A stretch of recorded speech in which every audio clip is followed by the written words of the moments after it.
आपल्या कर्मावर, आपण करत असलेल्या कामावर आपलं डोळ्यात तेल घालून लक्ष असायला पाहिजे. भारतीय तत्त्वज्ञानामध्ये कर्मविपाकशास्त्र नावाचा एक भाग आहे, ज्यामध्ये कोणतं कर्म योग्य आहे, कोणतं अयोग्य आहे आणि त्याची फळं काय आहेत याचं सविस्तर विवेचन केलेलं आहे, जे आपण कधीच अभ्यासलेलं नसतं. ज्या कर्मामुळे, जे काम करण्याने आयुष्याच्या प्रवासामध्ये आणि या आयुष्यानंतरच्याही प्रवासामध्ये आपलं अकल्याण होणार आहे, आपलं अहित होणार आहे, ते पाप.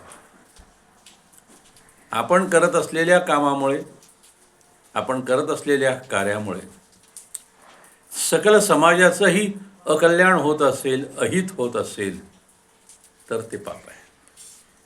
इतकी सोपी व्याख्या सांगितलेली आहे आणि ही व्याख्या भगवंतांनीही मान्य केलेली आहे की पाप म्हणून काहीतरी आहे. तू ज्यावेळेला माझं बोट धरून चालशील त्यावेळेला मी तुला पापाच्या आणि पुण्यांच्याही पुढे घेऊन जाईल, असं भगवंतांचं वचन आहे.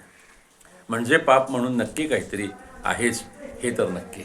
आणि पाप कधी घडतं आपल्या हातून, या मानसिक अवस्थेचा आपण बारकाईने विचार करून आपल्या मानसिक अवस्था सुधारण्याचा योग्य तो प्रयत्न करूया.